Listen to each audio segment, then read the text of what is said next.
Subscribe to Padma's Kitchen and press the bell icon for more videos. Hi అండి, welcome to Padma's kitchen. ఈరోజు chicken కబాబులు చేయబోతున్నా. దానికి కావాల్సిన పదార్థాలు: half KG chicken తీసుకున్నాను, boneless chicken. చూడండి, మంచి కడుక్కొని పావు గంట సేపు ఇట్లా జల్లిగిన్నెలు వేసి పెడితే ఇట్లా ఒట్టిగా అయిపోయింది. దానికి కావాల్సింది ధనియాల పొడి, గరం మసాలా, మిరియాల పొడి, కారము, పసుపు, అల్లం ఎల్లిగడ్డ పేస్టు, నిమ్మకాయ, నూనె, ఉప్పు. చికెను జల్లి గిన్నెల నుంచి ఈ గిన్నెలకు వేద్దాము. వేసుకున్నాం కదా, ఇప్పుడు తీసుకున్న మసాలాలన్నీ ఇందులో వేసేద్దాం.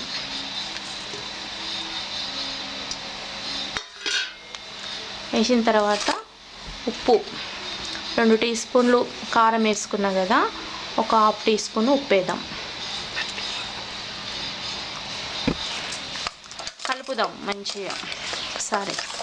ఇవన్నీ ముక్కలకు పట్టేటట్టు కలుపుకోవాలి. చికెన్ కబాబులు మంచి మంట పెట్టి ఉప్పులు చేసి కలిపి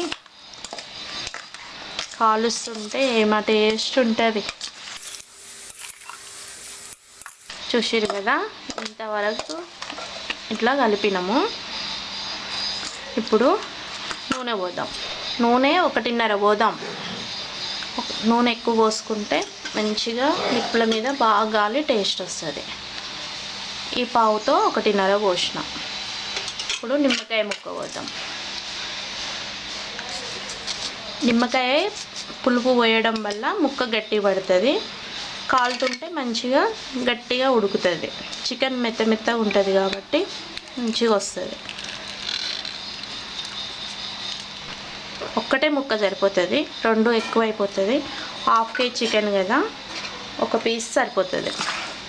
ఇప్పుడు ఒకసారి మంచిగా కలుపుదాం.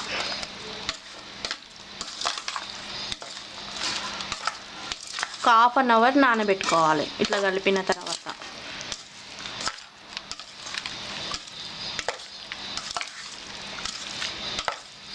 నూనె పోసిన తర్వాత ఎంత బాగా అయినాయి చూడు. బోన్లెస్ చికెన్ అయితే మంచిగా కాలుతుంది, మంచిగా ఉంటుంది కాబట్టి బోన్లెస్ చికెనే తీసుకొచ్చినాం మేము. మొత్తం కలిపినాం కదా, ఇప్పుడు ఒక్కసారి మూత పెట్టి ఒక ½ అవర్ నానబెట్టేద్దాం. నానబెట్టిన తర్వాత పొయ్యి ముట్టించి మంచిగా కబాబులు చేసి చూపిస్తాం. ½ అవర్ మసాలాలన్నీ వేసి నానబెట్టుకున్నాం కదా బోన్లెస్ చికెన్ని. ఇప్పుడు కాలువబోతున్నాము. సీకులకు కుచ్చుకోవాలి. ఇలాంటి సీకులు తీసుకోవాలి. చూడండి, తీసుకొని మంట పెట్టినాం కదా, మంట మీద మంచిగా ఇట్లా గుచ్చుకోవాలి. బోన్లెస్ అయితే మంచిగా అవుతుంది, నానింది కాబట్టి చాలా బాగా వస్తుంది. చూసిరా, హల్కగా వెళ్ళిపోతుంది. ఒక్కొక్క దానికి 5 పెడదాం. 5 పీసులు పెడితే మంచిగా వచ్చేస్తుంది. ఇప్పుడు ఇట్లా మంట పైన పెట్టేద్దాం. ఇంకొకటి తీసుకొని దాన్ని కూడా అట్లాగే పెడదాం. జాగ్రత్తగా పెట్టుకోవాలి, ఎందుకంటే ఇక్కడ చాలా కొషగా ఉంటుంది. చేతులు గిన కుచ్చుకుంటాయి. మళ్ళీ చూసుకొని స్లోగా పని చేసుకోవాలి. మంట పని చేసేటప్పుడు తొందరపడొద్దు అస్సలు.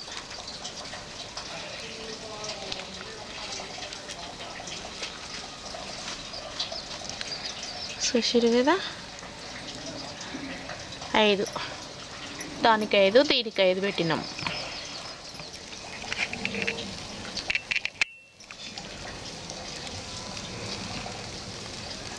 మంట మంచిగా ఇట్లాగా రేకుతోటి అప్పుడప్పుడు ఇట్లా అనుకుంటూ ఉండాలి.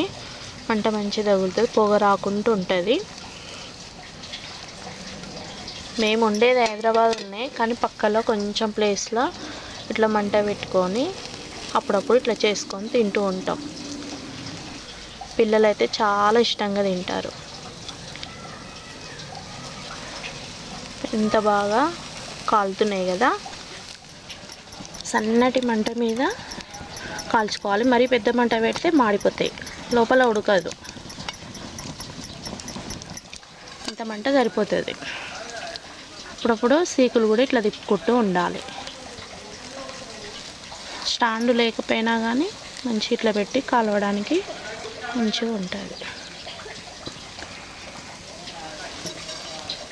మంట బాగా వస్తుంది కదా, తొందరగా కాలుతున్నాయి. ఇప్పుడు చూడండి ఎంత బాగా కాలుతున్నాయో, ఎంత బాగా ఉడుకుతున్నాయి కదా. నూనె చూడండి ఎంత మంచిగా కొంచెం కొంచెం కొంచెం కొంచెం కొంచెం కొంచెం బయటికి వస్తుంది. నాకైతే ఇవి కాలుస్తుంటేనే నోరు ఊరుతుంది, తినాలనిపిస్తుంది. మంచిగా చూడడానికి బాగా అనిపిస్తున్నాయి చికెన్ పీసులు. అప్పుడప్పుడు పిల్లలకి ఇట్లా చేసి పెడితే మంచిగా తింటారు.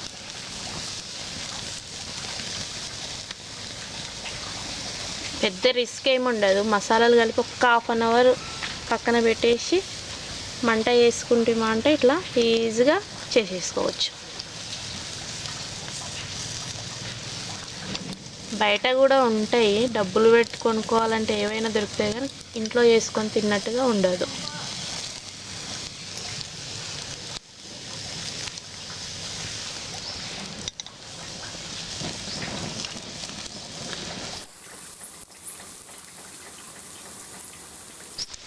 అప్పుడప్పుడు ఇట్లా తిప్పుతూ ఉండాలి, అట్లనే పెట్టేస్తే నల్లగా అయిపోతున్నాయి.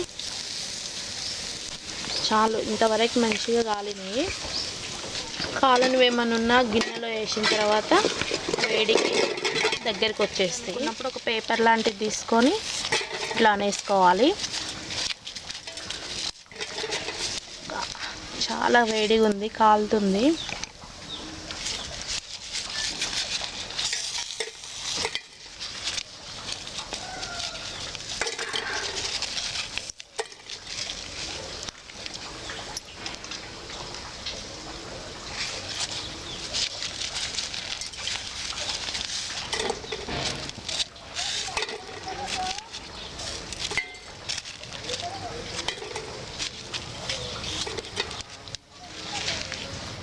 చూసిరు కదా ఎంత బాగా కాలినాయో. ఒకసారి లోపల చూపిస్తా మీకు. చూడండి, ఎక్కడైనా బ్లడ్ లాంటిది ఏమీ లేదు, శుభ్రంగా తినొచ్చు. చాలా బాగున్నాయి, మంచి కాలినాయి. Chicken కబాబులు ready. ఎంత బాగా కాలినాయి చూడండి. కట్టెల పొయ్యి మీద చేసుకున్నాం కదా, మీరు కూడా మీ ఇంట్లో చేసుకొని మీ పిల్లలకి, మీ ఇంట్లో మీ వారికి, మీ అత్తకి, మీ మామయ్యకి అందరికీ పెట్టి మంచిగా టేస్ట్ చూపించండి. ఒక్కసారి తింటే మళ్ళీ మళ్ళీ వదిలిపెట్టము. చూడండి, ఒకసారి చుంచితే కూడా ఎంత బాగా అనిపిస్తుందో. చాలా టేస్టీగా అంటే చాలా టేస్టీగా ఉంటుంది. తిని ట్రై చేయండి.